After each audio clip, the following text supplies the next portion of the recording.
Hello children, in today's lesson we are going to learn a little about active and passive voice.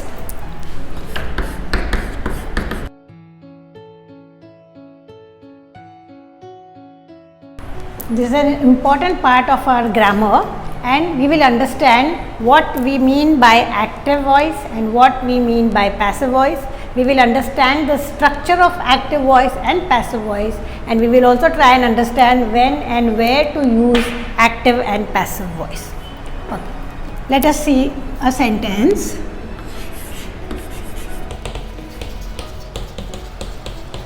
Now since you all are online, you are having virtual class, so let us think about our school. I miss my school. Now when you look at this sentence, we have I as a subject here, miss is my verb, and my school is the object. So the general structure of active sentence is subject plus verb plus object. This is the general structure. Now how do we decide whether a sentence is in the active form or passive form?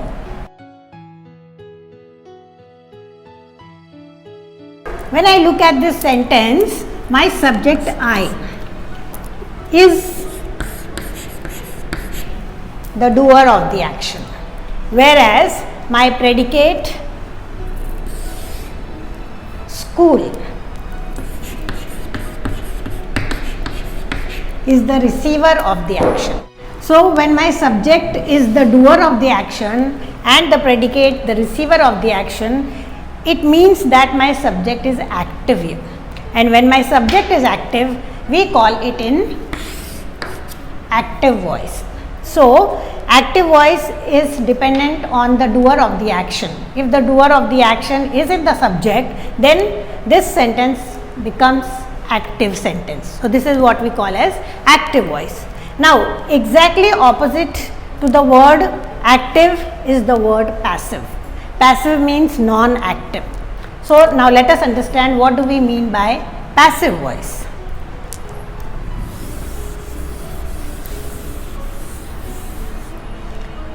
Now this sentence, I miss my school. This same sentence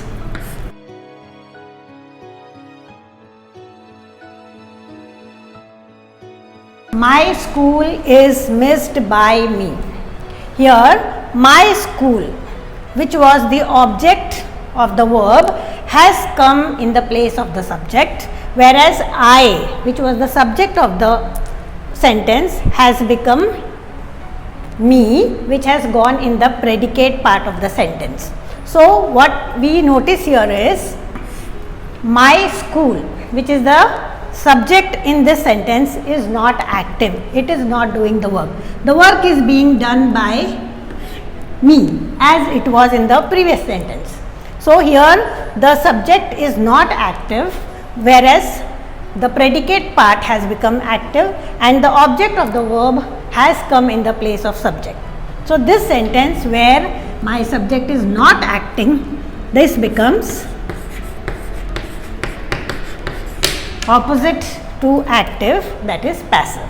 So when the subject of the sentence is not the doer of the action but is the receiver of the action, then we call such sentence in passive voice. So active and passive differs in the sense that in the active voice the subject is the doer of the action, in the passive voice the subject becomes the receiver of the action and my doer of the action moves to the predicate part.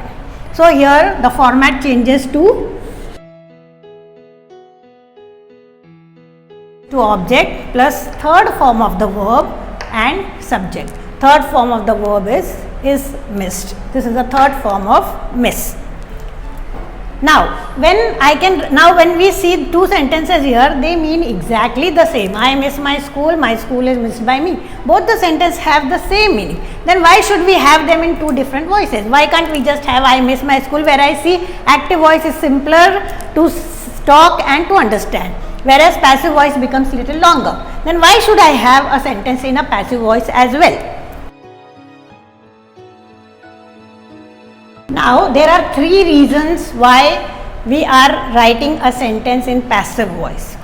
Though active voice is easier, it is precise, it can be said in very few words. Passive voice is longer, but there are three reasons why we use passive voice. The first reason,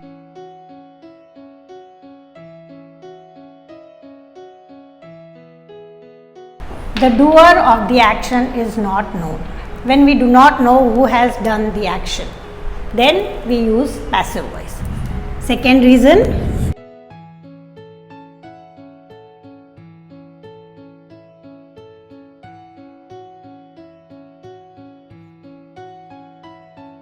the second reason is the action is important and not the doer.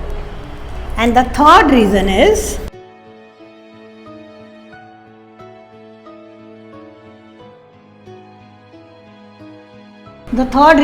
the doer of the action is obvious. So these are the three reasons where we have to use passive voice. One is we do not know who is the doer of the action. The second one, the doer is not important, the work done is important.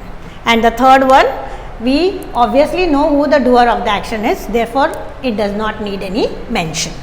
I will give you the example for all the three types. Let us look at the first one, the doer is not known.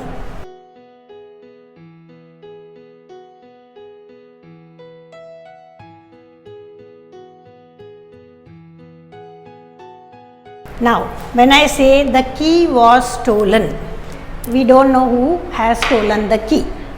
We just know that the keys are missing. So, the key was stolen. Here I do not know who has done the action, and therefore this has to be in the passive voice because I don't know the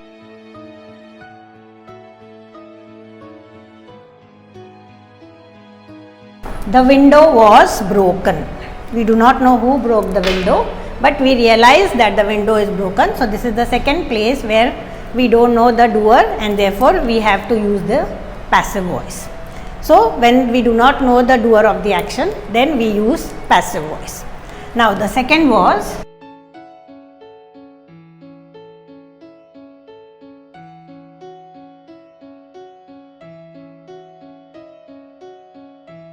when the doer of the action is not important, but the action is important, at such times also we use passive voice.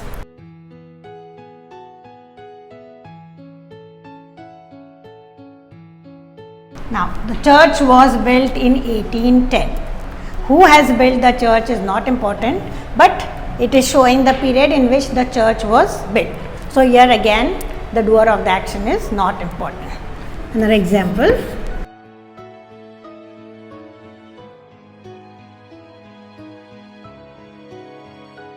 The driver was hurt yesterday. Now by what or how, that is not the intention of the sentence here. What we are trying to imply here is that the driver is hurt. So here again the doer of the action is not important, but the receiver. So these are such places where the doer is not important, but the action is. So we use passive voice.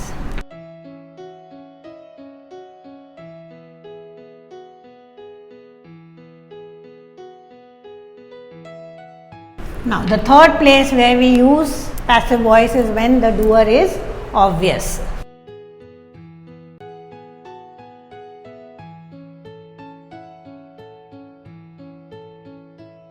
The flamingos are fed every day. So they are fed every day by the zoo authorities or by the people who visit them.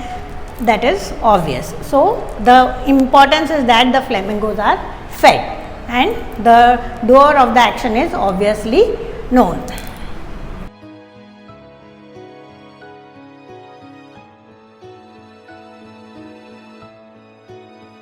The lesson was taught in the school. So here it is obvious that the lesson was taught by the teacher or maybe by the prefect or by your peer group, whosoever, but the doer of the action is obviously understood here. So these are the places where we use the sentences in the passive voice. So this was in short about active and passive voice. Thank you so much.